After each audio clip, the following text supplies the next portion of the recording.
here? Yeah. How much? 45 bucks? Is there any more? No, eh? No, you gotta get their card. They'll probably make you one up. Oh, will they? Yeah.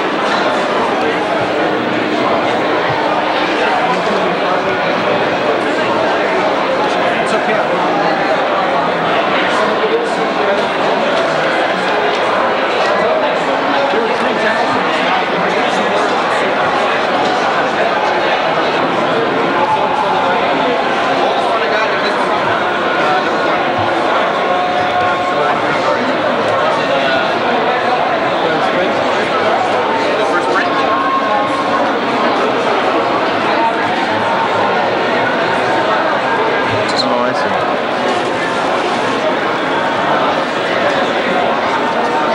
That's wicked there. Inspired by one of our favorite movies, Hellraiser. Yes. Yeah.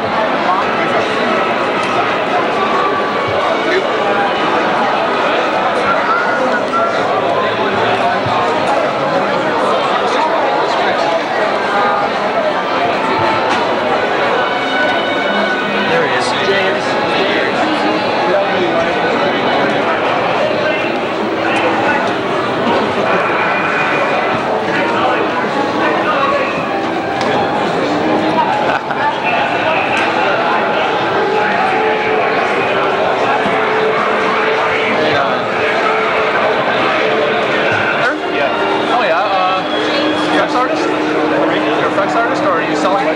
I'm selling, I do need something. Did you get a card off me? No. Did you got a business card? Yeah, I've got some over there. Okay, I'll come over there. Yeah, I've seen your stuff in Malabar. Did you guys make all these Time to things? change that post. How long would it take to make something like that? I think anyway, I think I 2 weeks. put that 2 in weeks? about 2 years ago. Every now and then I'll just take in some new pictures and swap them out. It's got some pretty old stuff on it. Take them down. Walls? Yeah. I think I know. Is it sort of like an industrial section?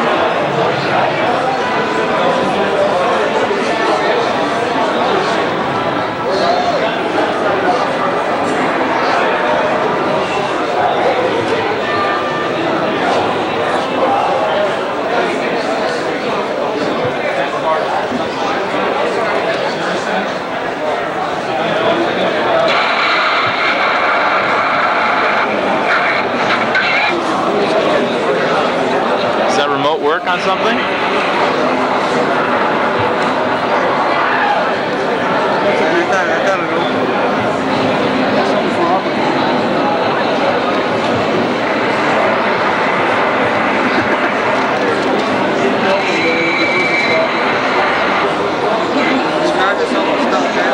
How long does it take to make something like that? 2 months, yeah? I got Alien Queen. This here is all like the 1/35th scale alien stuff. Oh yeah. I got all that.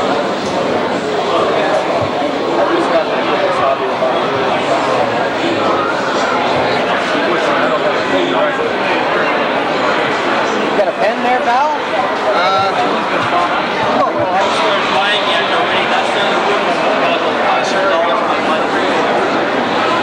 I haven't bought anything yet. I just retold saving this.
I'll be back.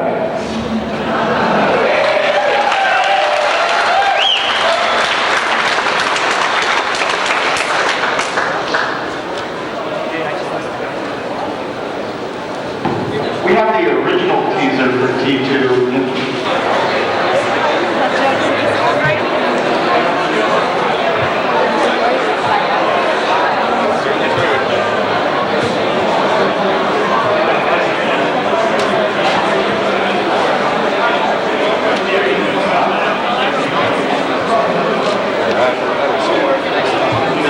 Okay, Kane.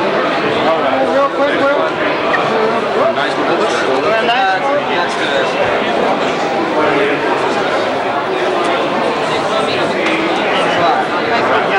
Catch you later when you Kane, you'll be doing the next movie or what? For sure? We do it. Yeah, if. They think I'll go to 13 or what? They're Depends on trying. if the next script could be any better. I see. Any better? Better than 8. Yeah, you're right. That's great. Yeah, you got what? I have 2. Okay. Keep it on wide, yeah? Okay. I'll go over, she is.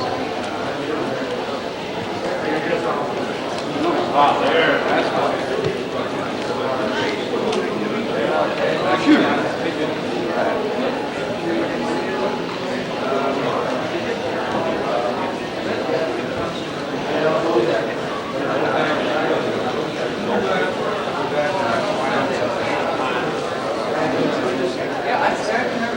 Hey, kid.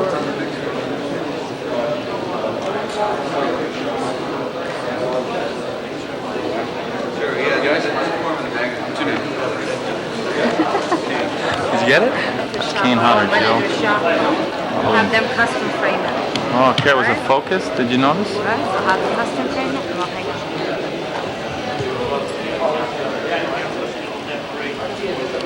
Decent boots. Is this his though?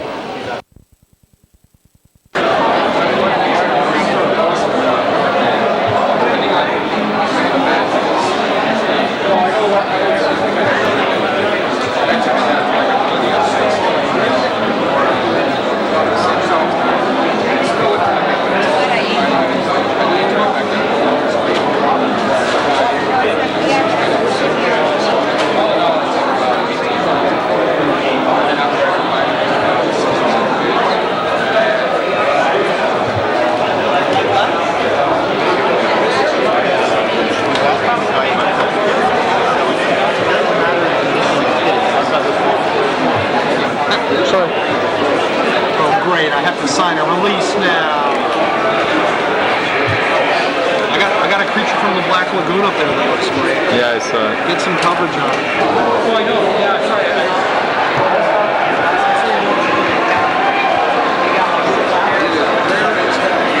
He wanted those. That's what they know.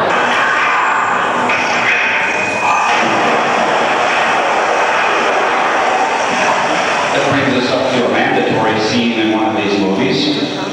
She's got a chance to get out of there, but no, she's got to admire her work, give me a chance to catch my breath and come after her again.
few shots from Part 8, some of the better things.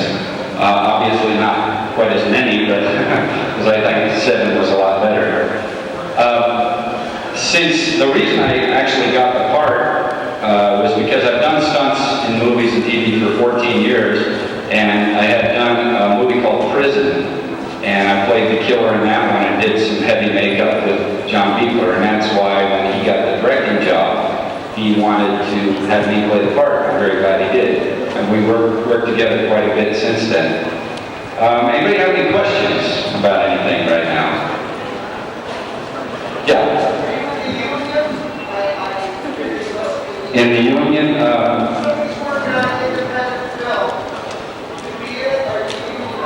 I am in the Screen Actors Guild.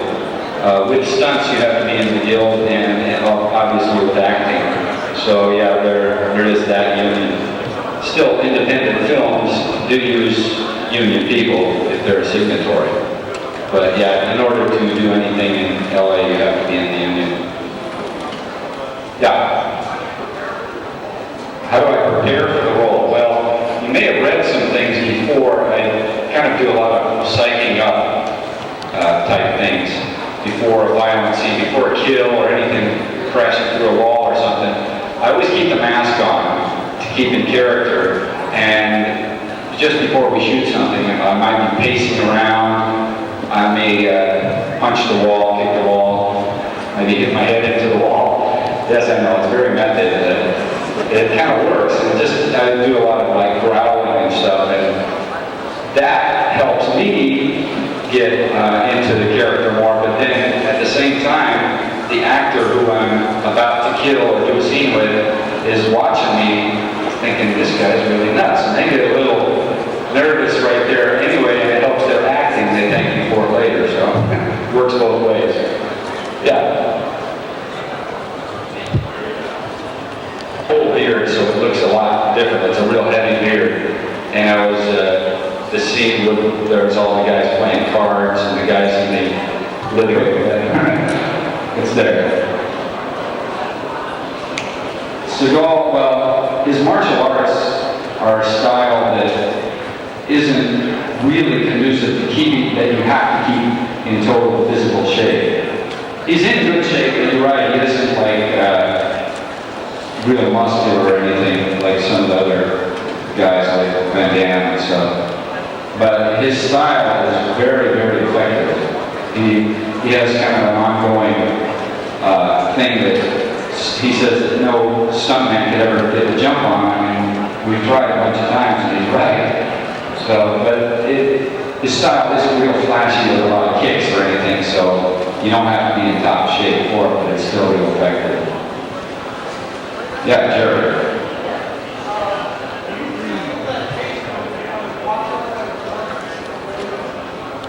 Oh.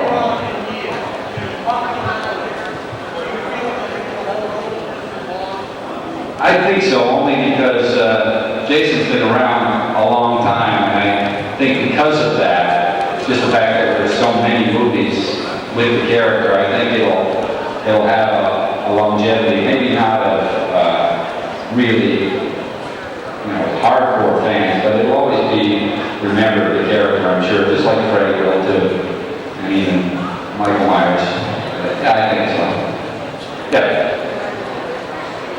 I haven't heard of any plans for Part 9 yet, because they're given a little rest to make sure if we do another one that the script will be better, and that maybe we can have some more of the effects left in the movie. Now that there's an alternative of releasing a movie that maybe we'll be able to have some of the effects that everybody likes to see. And I wouldn't be surprised if we do another one fairly soon. Yeah. The makeup? For Part 7, I took about 3.5 hours to put on because if you remember, the teeth came out alongside my cheek, so it looked like you were looking through a rotted cheek to the teeth because they moved. And then down, at the end of the movie, it was down to about 2.5 hours just because we were used to doing it. But it still always takes a while to make sure it's done properly. It looks good. Yeah? Is there any stunts that you won't do? Or they've asked you to do for one of those movies and you said, no, I won't do it? There hasn't been a stunt yet that I had to turn down, fortunately, but I think if one comes along that doesn't feel right, I will turn it down. Because there's a lot of guys that get the attitude that if you turn down a stunt, then you're going to get a bad rep for being chicken shit or whatever. But you have to also have the sense to know when it's either beyond your abilities or it's not set up correctly. And I've had a few that I didn't feel right about doing, so I changed a couple minor things and made it easier for me to do. So you can do that too if it doesn't feel quite perfect. You can change a few things to make it right. Yeah.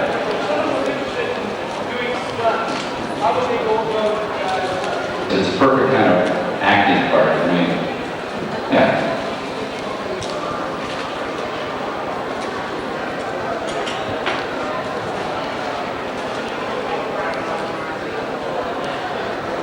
Well, yeah, you talked about the stunts from 7. I think 7 had the most stuff that ever happened to Jason in one of the movies. Normally he's just doing stuff to everybody else, but since she had the powers, that's why it was so much fun for me, because I had a lot of good stunts to do. I did the fire stunt, the electrocution in that thing, and the porch coming down, all that other stuff, even the couch hitting me and stuff. But they weren't particularly hard to do, but some of them hurt a lot. Like what I was saying when the porch came down. I had no idea it was going to be that heavy. It just drove me into the ground. And the burn, of course, is just tricky, but you know, it's all stuff I have done at least a version of before, so it didn't make it too hard. Yeah.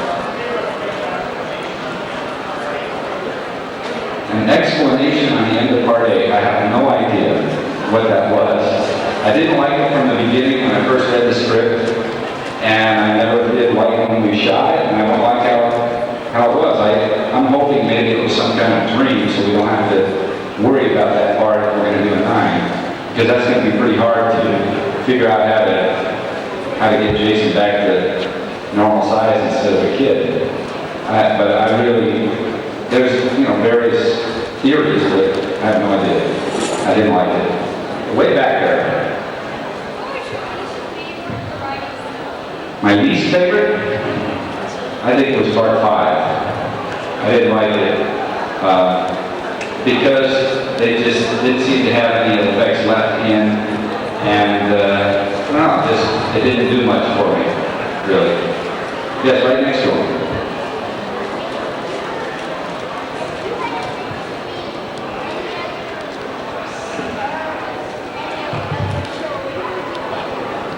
Of like other horror characters? Well, I've always wanted to play Michael Myers in Halloween, because I think that, it's pretty similar to Jason, but I like to try and add a couple little character things to it. And I think that, that's always a possibility of doing, because I think they are going to do another one eventually. And I'll try and weasel my way in there for that one too. Yes?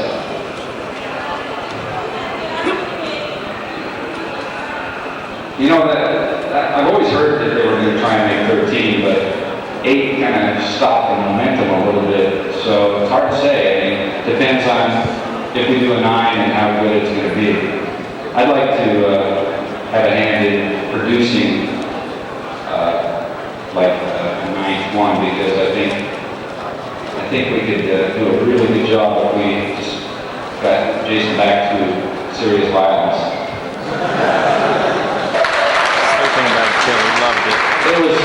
It was very inventive, and you kind of didn't know what to expect until it actually happened. And it's interesting too, because when we shot it, I hit that thing against the tree 7 times, and there was like a huge blood bag inside with the dummy. And by the time there was a slow motion camera right next to the tree, by the time the thing was hitting like 5th and 6th and 7th time, it was like getting real bloody in the sleeping bag. But it was, once again, a little too much for the ratings for it to look at. So, and then even though part A kind of sucked, I liked the scene on the roof with the boxer. It's a good shot. He hit me with a bunch of punches and I pulled his head off. With one punch. Yeah. How many minutes were censored? You know, I don't know. That's a good question. What was that, Because kid? every kill that we did, something was cut, and there were, I think, 17 kills in that one. So that was a pretty good portion. I have seen a video of like 3 of the kills with the uncut versions, and I'm gonna try and see if I can get a hold of that and maybe be able to show it at convention soon, because I have heard the guy carrying the wood where I punched through his back, and we did the scene with a prosthetic arm on his chest, and it was going like this, like my arm was right through him. And I think that exists, and the guy that I kind of golfed his face with an axe, that one is a full version, and I think there's one more, so I'm going to try and get a hold of those, but I'm not sure how much was cut out. Yeah.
Asked Tom 3 questions.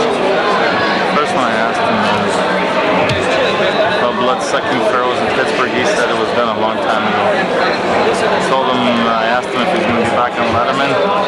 He said if they ask him. And I told him I like Night of the Living Dead, and he said he wished he could see the uncut fucking version. So obviously we got the fucking cut version here again.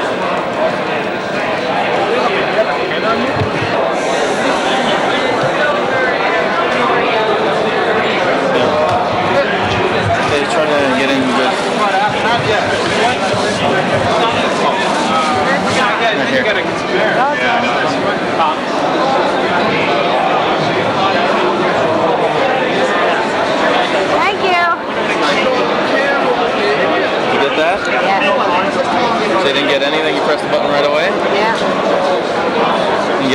signing right now? Oh, sorry. Gave him the movie? Yeah. What happened? I just gave it to him. Are you still recording? Yeah. I gave him the movie. And? Said I read an article that I'm not crazy about people giving you movies. Said no, not all. I said I read because of the decapitations and stuff. And? You took it though? Yeah. What did he say? What happened? Thanks for giving my movie. That's all.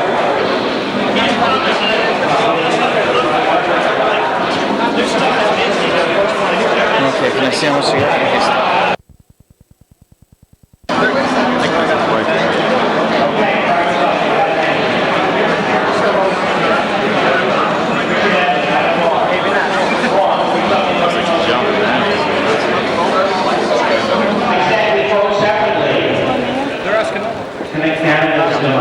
We vote separately. Contestant noise, raise your hand. We vote separately.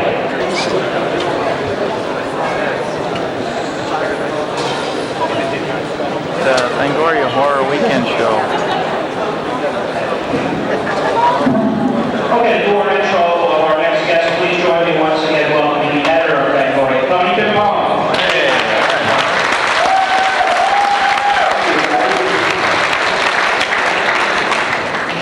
All right, folks, great Toronto welcome. The one and only Linnea Quigley.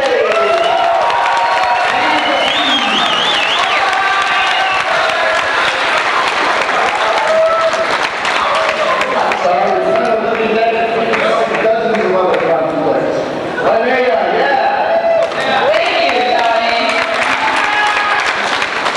I brought my video camera here because I want to catch some things. Because all the conventions that I've been going around to, I've been, taking videotapes of all you guys, and I want to put the reel together and present it to you of the good moments. And hopefully we'll have some bloopers on there too that we can have the best of Fangoria bloopers. I had one of Tony last year, introducing Kane, and his microphone dropped, so that was pretty good. Now anyway, I brought a tape to show you some things that I've been up to. One, very first one is in New York, the MTV thing. I don't know if a lot of you saw that. I got to host the MTV thing. Now on here, I had a little trouble speaking, and I said it twice before, so we had to hurry up and do it. So it is not the week. And then also we have, did anybody here see the Horror Hall of Fame? Yeah. All right. Yeah, we taped. Well, I have a segment on here that nobody saw, so this should be a lot of fun. One of the segments we did, they might run it next year, What is it? but it's a segment that wasn't shown. Oh. So it should be pretty interesting. Well, Tony, why don't you go ahead and roll the tape and they can see and I can tell them stories about things that happened during this.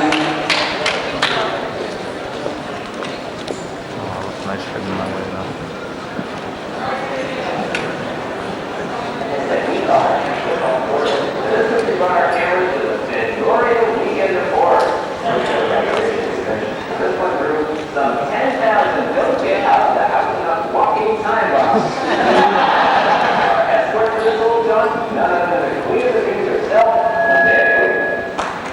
Hi, I'm Linnea Quigley for MTV's The Big Picture, and I'm at the Fangoria Weekend of Horrors.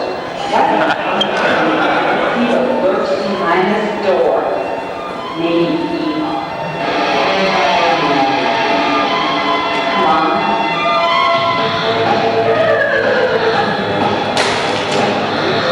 If you see yourself, clap. Seriously, amazing algorithm, man. Every year was something. Yeah, we didn't get that stuff. People want to pretend that everything's all happy, Harry, that's how they, people live happily ever after, all, but, in reality, things are a lot more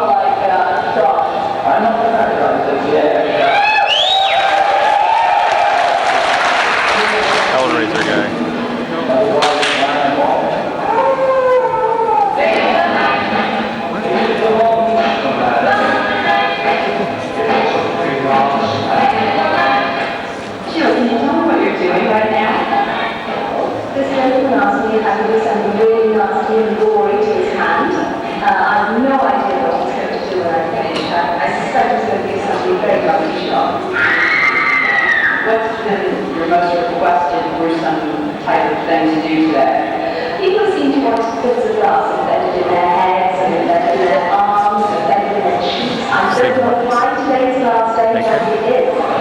Say glass? Now, when you got on the stage, I heard you were I feel that there's just no about this.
the obvious things where you're reacting to nothing. Okay, in Creepazoids, when I fought with that rat, I think that was probably the silliest thing, and I felt the most stupid doing it. Like the rat was going up my back, and I had to fight with it, and it was more like a teddy bear than a rat.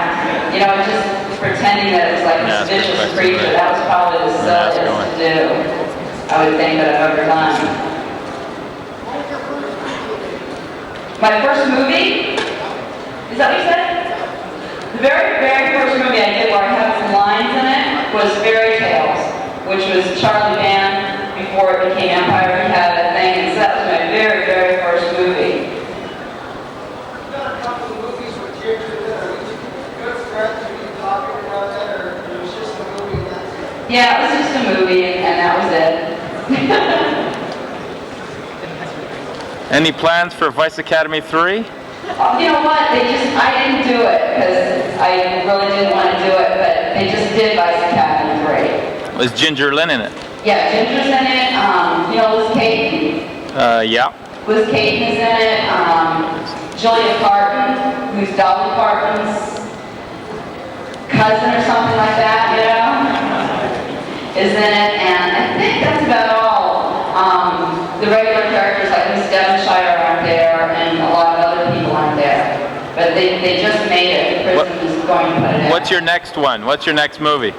Well, there's 3 of them. I don't know what one is going to come first. There's Leech Doctor, which is a really, really good zombie movie. There's Cyber Force, which is kind of like a Blade Runner Brazil type movie. It's a futuristic movie. Or it might be Revenge and Scream Queens. But I think it's going to be Cyber Force is going to be the next one, which should be a fun one, because I play a punk rocker who helps out a cop. So that'll be fun. What was it like playing Treasure in the Moon Guys? Treasure in the Moon Guys was a fun movie to do. Yeah, she liked it. It was really hard because in the movie we went to Mexico to film it. And then production stopped, they ran out of money or something, and they ended up like 2 years later going to the Philippines to finish it.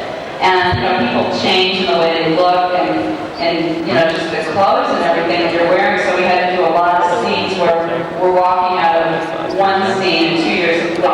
He directed Mr. Destiny and was one of the writers or something on 3 Men and a Baby. So they're interested in using me on some things. Even though, you know, I love doing I like doing like the cultish type films.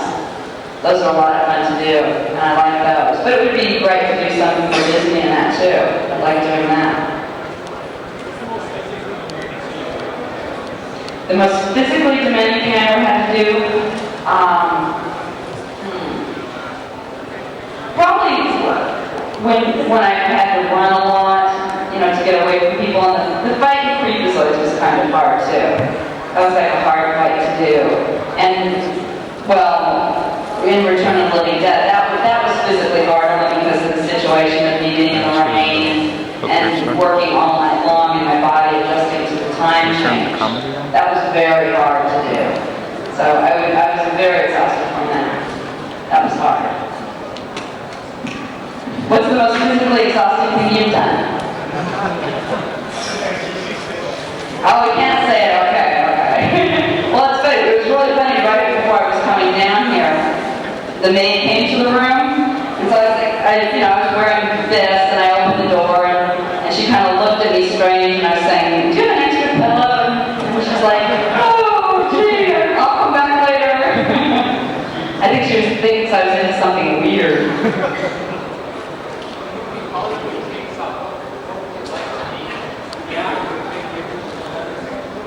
Oh, when I first met Don Hansen, well, I was real excited when I heard he was going to be on the movie, you know, because I love, you know, Texas Chainsaw Massacre. So, you know, I was getting there, wanting to meet him and everything, and it was just really fun because he wasn't like what I thought in my mind he would be like. He was just like this really gentle, sweet person.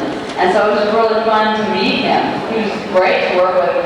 And what struck me as the weirdest was, since he lived in Maine, he had no idea that he was popular. He had no idea that people liked him. So it was real interesting.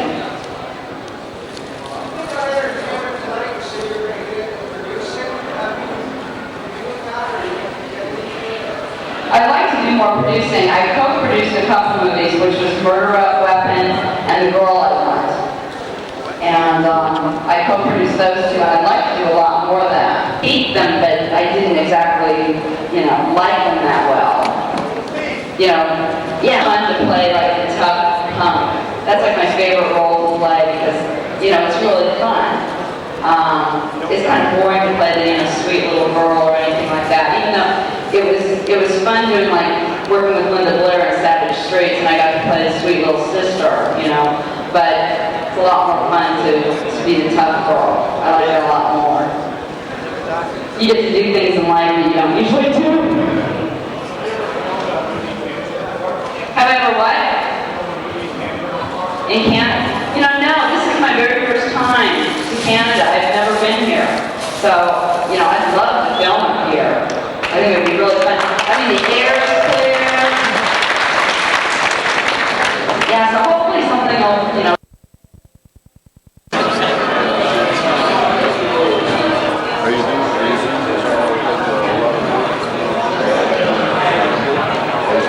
Actually, I'm not a student. I'm more of an other model. I like to put the makeup on.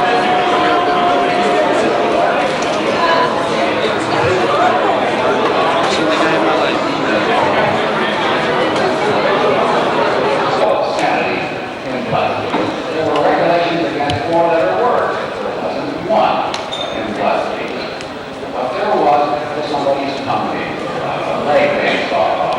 He pulled the brains out of it. Well, if it hadn't been an actress, there would have been brains in that head. And with respect to that story, there were no regulations.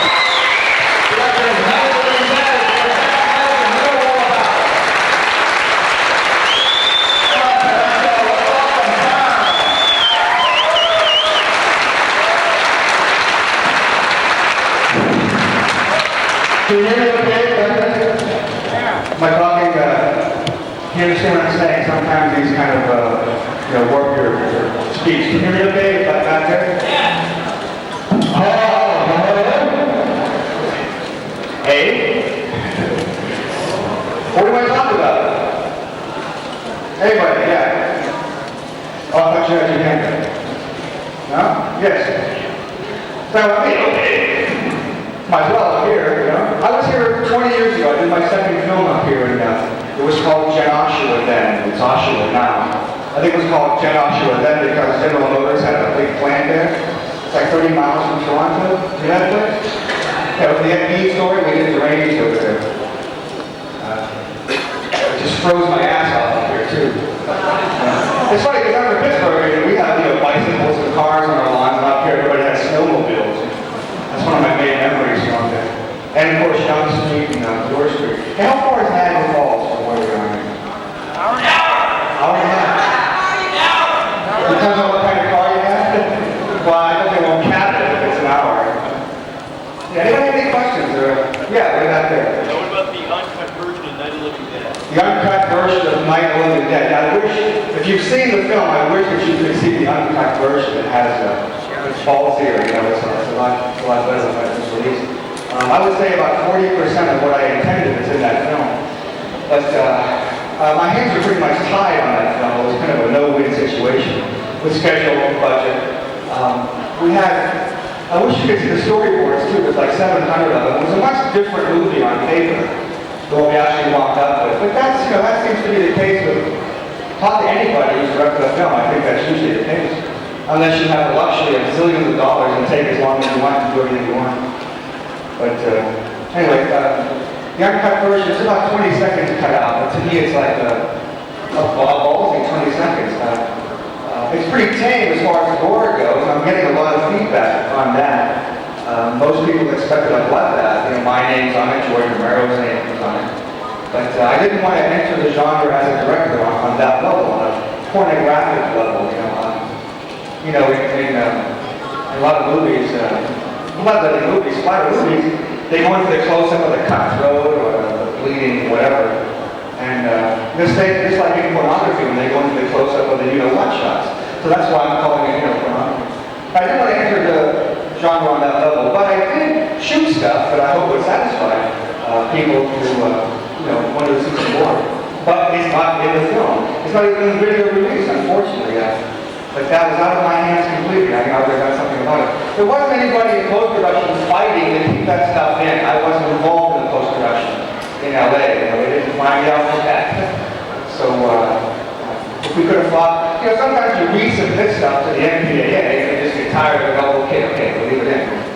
But like I said, there's nobody fighting, and that's why you got a cut version. Yes? Any plans to do a sequel to Night Riders? A sequel to Night Riders. Now I'm going to take the first movie and cut about 45 minutes out of it. Then re-release it so it's more watchable, but I don't think so. Unless I become financially independent and do it myself. What's your next project? Good question. Lots of promises, but no contracts. Really? It may be a film in Maine called Telltale Tavern. A script I used to own, and I'll be directing it if they ever get off the ground. We were supposed to start May 13th, but they put back. Snags in the contract, they keep telling me. So I'm pursuing other avenues. If it happens, and I'll go do it, yeah. A sequel to Great Illusions, my book, you mean? Yeah, when they finish paying me for part 1, we'll do part 2. Now, I'm writing chapters. I have about 5 chapters now on part 2. I've done so many films since the last book. It's going to be, if we do it, it'll be twice as thick. It may cost a little more according to the publishers.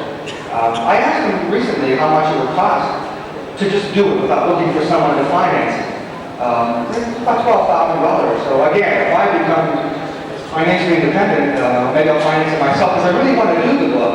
I love Great Illusions 1, even though I wasn't paid a lot, because it's a great piece. It's great to hand it out to other people. I have gotten jobs on the book. I've gotten jobs on Fangoria screen grades. I got Texas Chainsaw 2 solely because of screen grades that Fango did. And I almost got Pet Cemetery because of it. I almost get lots of things, but I definitely got Texas because of that. Yeah, way back there.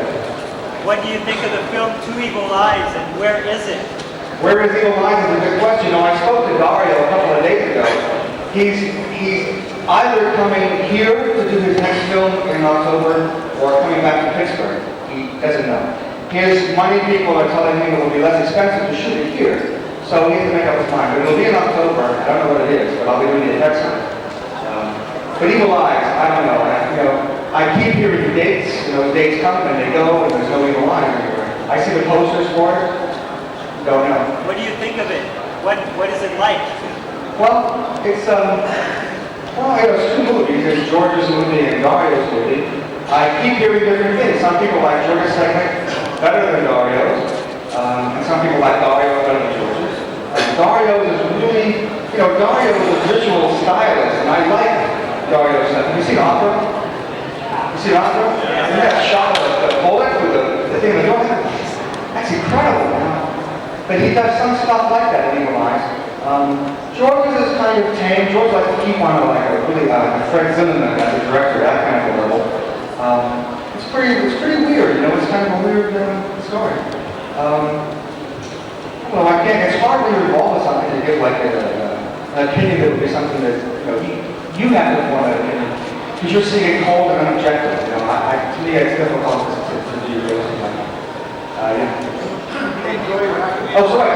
Somebody did stop in the elevator and said they saw an Italian version of Evil Eyes here in Toronto. Where, when, how, why, I don't know. Pardon?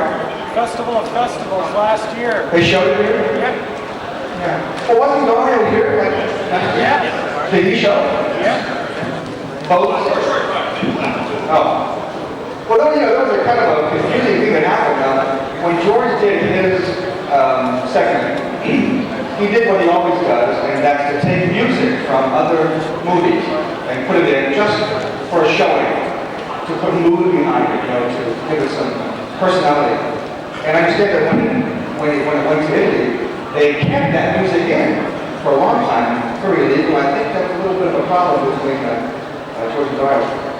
Maybe some legality is holding up there. Just put it on top. Isn't it? It's in Europe, isn't it? It opened in Europe. Okay, you're gonna have the latest is coming in October. Pretty good Halloween, That means the movie, the thing happens in May, I'll be competing with it. Yeah, I'm sorry, you had a question. Oh, yes.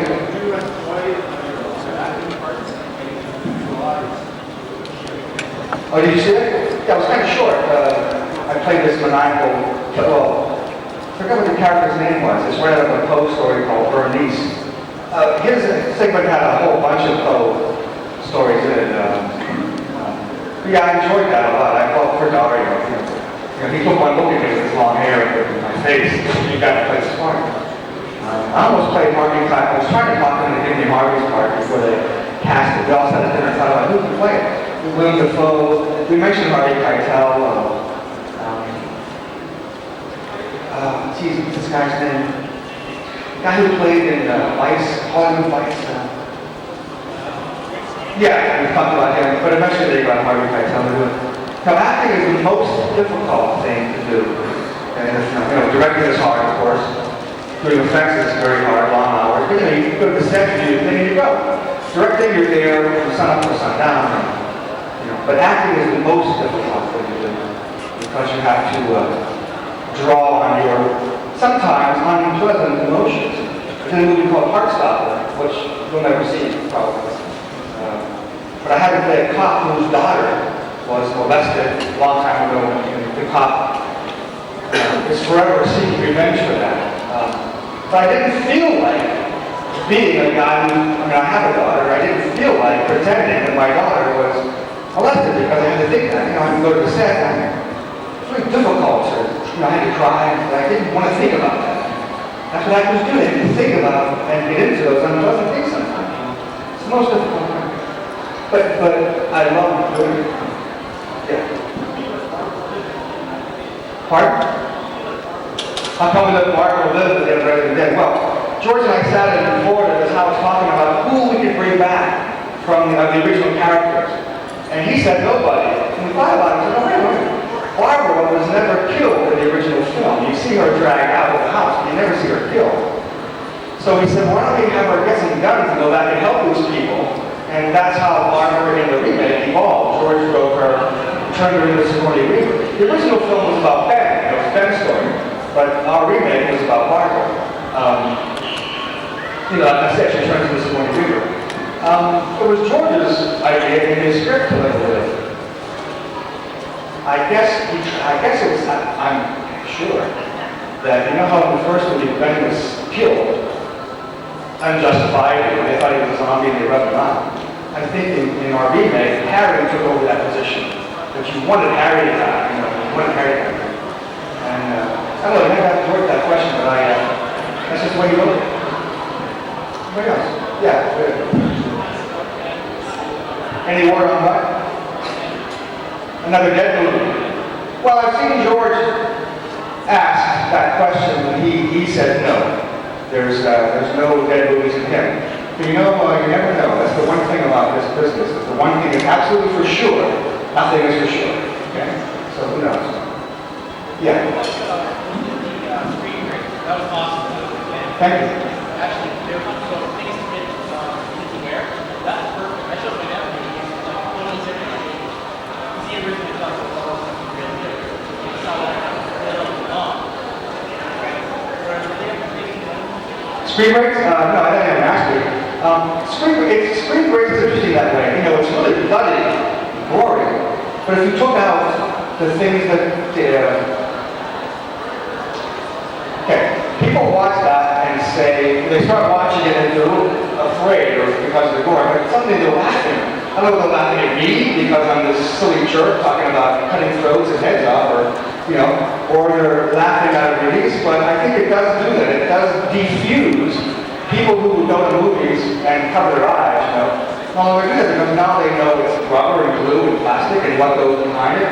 It's amazing. Most people don't realize how much sculpture and mechanics and Class A artwork goes into even the splatter effects. So I'm glad that it does that. Anybody else? Yes. Is it true you're going to give up effects and just concentrate on directing? I'm not going to give up effects and concentrate on directing. What's funny, a couple of conventions ago, Tony here introduced me as the former makeup artist, Tom Savini. I thought, oh wait a minute, am I? I still have a company that does effects. Chris Wayless, the director of Fly, who does effects, Dan Winston, they have these big employee studios where they always do effects. But if the job comes along like Dario's, hell, I'll do effects. But I want to just concentrate on directing.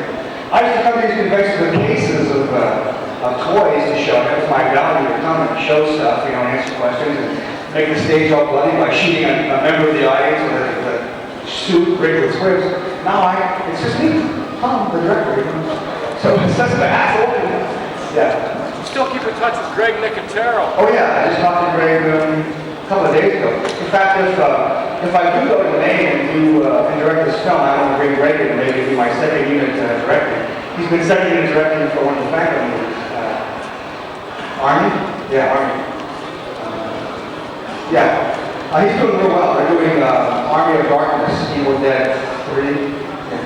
Their stuff is incredible. It blew me away. In fact, when I got back to Pittsburgh after visiting him, I had to call him late at night and just tell him how impressed I was with all that stuff. It was just amazing what they're doing. They've got Bob Kurtzman, one of his partners, built this thing that can make these skeleton legs walk.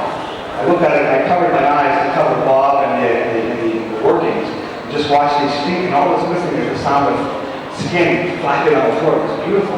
They built a whole army of skeletons that are going to move around each other. Really great stuff. Yes. You were in.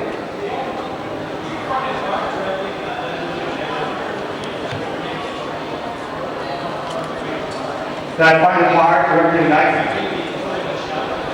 Yeah, it was the most difficult period of my life ever. And I'm 44. It was the worst experience of my existence. It was a nightmare. I can go on about how horrible it was. I was in a no-win situation. Here's George, who wrote the first movie, directed the first movie, was producing. He would do this physical gesture before he would talk to me. It's okay, now I'm the writer, put the writer's cap on, or now I'm the director, now I'm the producer, and that's how we would talk. It was horrible. I had a divorce right in the middle of shooting. It was just a nightmare. I'm glad it turned out as well as I think it did. It was, I know that it's good that it was difficult like that, because I don't see ever directing another film that's going to be so difficult. So maybe it was great to get that out of the way, and I'll go my next film, I'll execute all the things that I learned, all the things that I felt I did wrong, all the preparation that I felt at the end was unnecessary. I learned an awful lot, and I can't wait to jump in and do the next one, to execute the things that I learned. Did I answer your question? Yeah.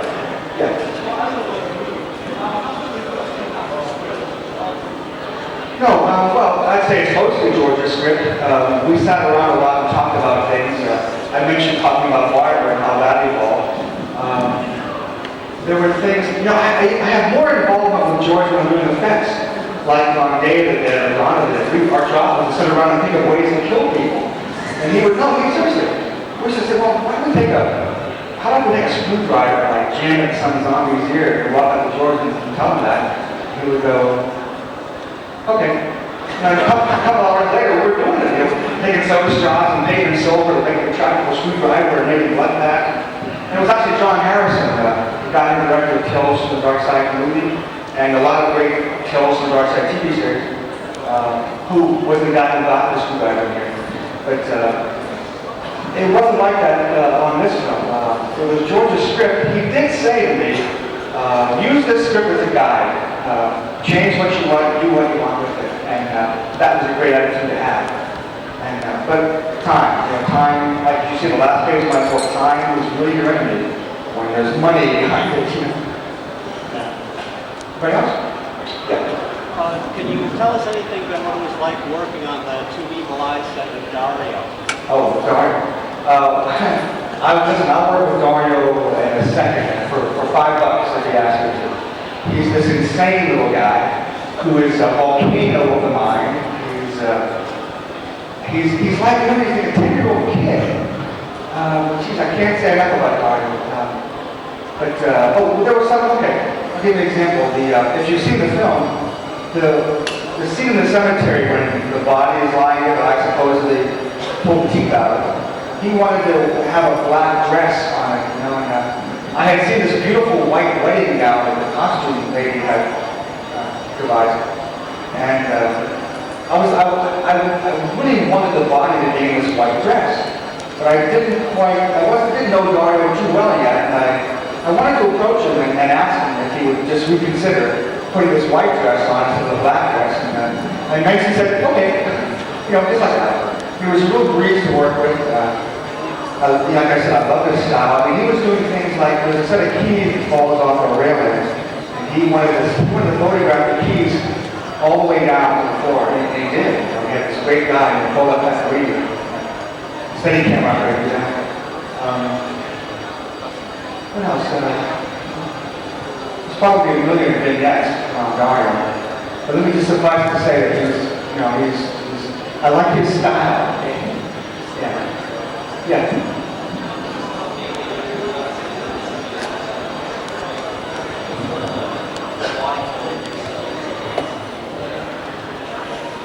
No, not at all. We're talking about Maniac, and if it was difficult to blow my own head off, you mean? No. Well, it wasn't in the script. I think years before Maniac, I made an ass of myself and just kind of brought it along. So it was again the case of, hey, Bill Lustig, the director, why don't we have the Maniac blow me away? Let me play a part in film and blow me away. So Bill wrote a scene where I'm this disco boy with this girl in the car. But it's illegal to shoot a weapon in New York City unless you're a police officer. Yeah. Well, it was totally illegal. What happened was we were shooting under the Verrazano Bridge in New York, and we knew that we were going to fire this double-barrel shotgun. And I'd been shooting myself, sitting under the gun. We had Magnum pellets, and I was going to be shooting through a windshield of a car. Now, I've never done that before. I had blown my head off and gone over dead, but that was like in an open space, and I was like point blank range. So I had goggles on, I had all sorts of protective stuff, and I didn't know it was going to fly back at me. And also, because it was illegal, what we had planned was, we're under the Verrazano Bridge. I'm sitting on the front of the car, and the mask, my head, is sitting on this dummy. Now, we filled the mask with rubbers filled with blood, with shrimp dip, apple cores, potato chips. I mean, anything we found, we stuffed it in the head. And silk. And it made a lovely mess. They had like 4 or 5 cameras all around the car. So I blasted, I fired the gun, and it knocked me off the back of the car. I tossed the gun to a waiting ex-policeman. He jumped in the car and drove away.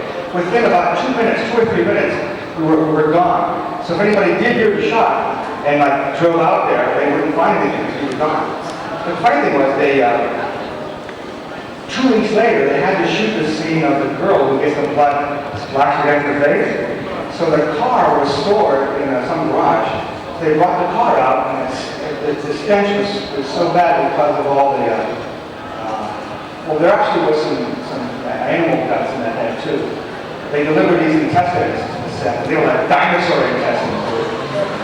More human. We stuffed those in it. They were cow intestines or something.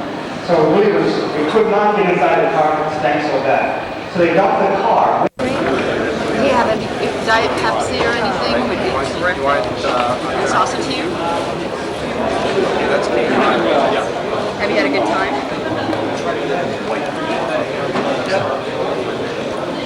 Really? But yeah.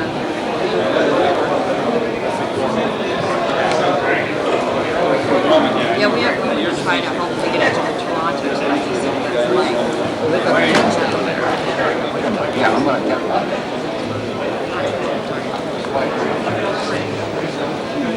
He was great. Sure. You bet. G-R-E-G?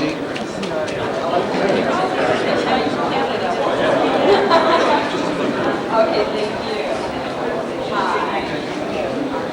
What? Yeah.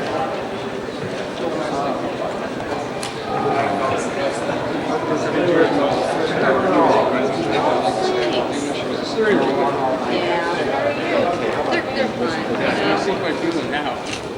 Oh, good. It's like all of a sudden we're like, oh no. Actually, I thought I'd seen most of them, and then a couple weeks ago, my friend John, expert in crying, and a number of other ones I've seen before, so sort of a festival before your life. Oh, good. Oh, God, I'm so happy. I had a...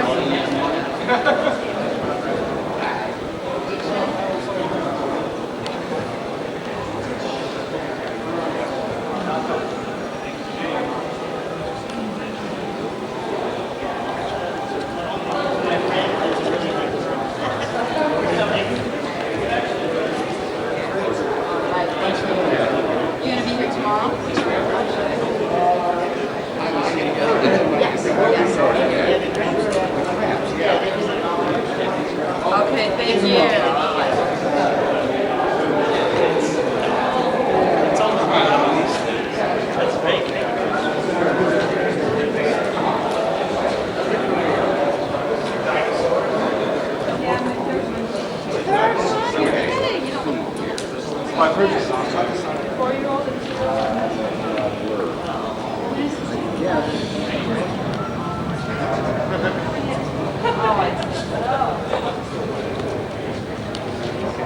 You want to get back?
Mark.